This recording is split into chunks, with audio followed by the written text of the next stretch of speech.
All right, Caroline, it's time for the old dreaded analysis. All right, it's long, John. It's slow, so not the easiest thing, but the first thing we can probably see is, uh, you know, hands kind of doing a little swimming, right? Or clapping or a dance move. I don't know. Nice little move, but yeah, we got to quiet them down for sure. Keep them out in front. Don't bring them together. And keep more forward in this part of the turn. We'll see it later. But three rules of hands. Hands above the waist, you're fine there.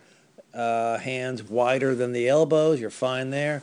But elbows in front of the torso and all through this part of the turn where we really want to be driving them to help us get in the front seat, get in the front of the boot, get ankle flexion.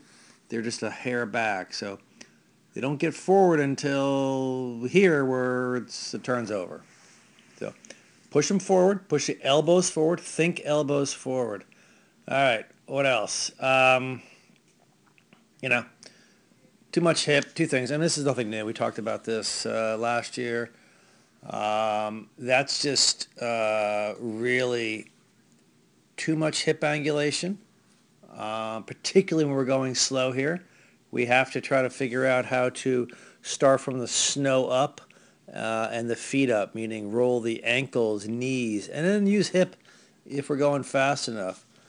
Another common theme that we've talked about is the counter, and that's too much counter. You are really looking this way, if I can draw straight, that way when your skis and the direction of travel is, going this way. So, you tend to come into a turn and throw the hip in to edge the skis and counter, and that's not a real strong position. It's really hard in that position right there. I know, maybe you can sense it or look at it.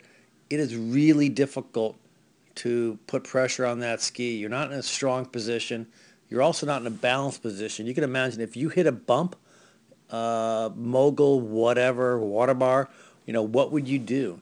You would immediately uh, uncounter, and this would go this way, and you get back into kind of a ready position to keep your balance. So it's not a balanced position. So think more ready position down the entire run if we can.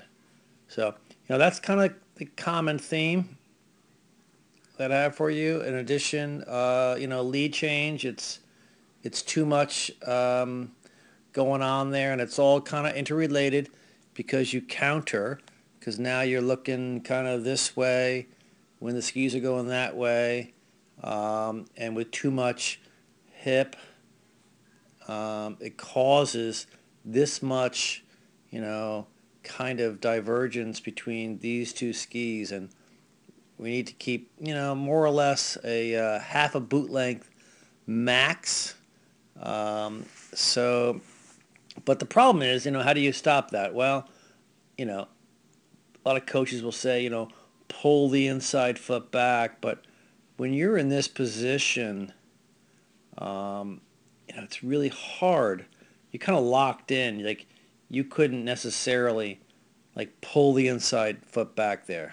No chance because you're already in a locked in position. So really how we're going to have to solve this is more flat terrain like this and just really work on rolling the ankles instead of the hip. And that should help the counter and should help the excessive lead change. So let's just roll down. It's all kind of similar. You can see the lead change there. Let's get going here. Hit a little traffic.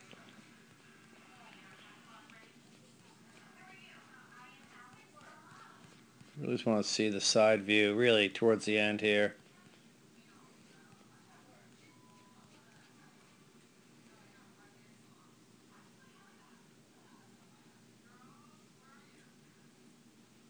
right kind of there. So as we were talking before, you know, too much lead change, right? You can see the inside foot is a boot length ahead, and the hands are back. We talked about it a minute ago. Get elbows forward.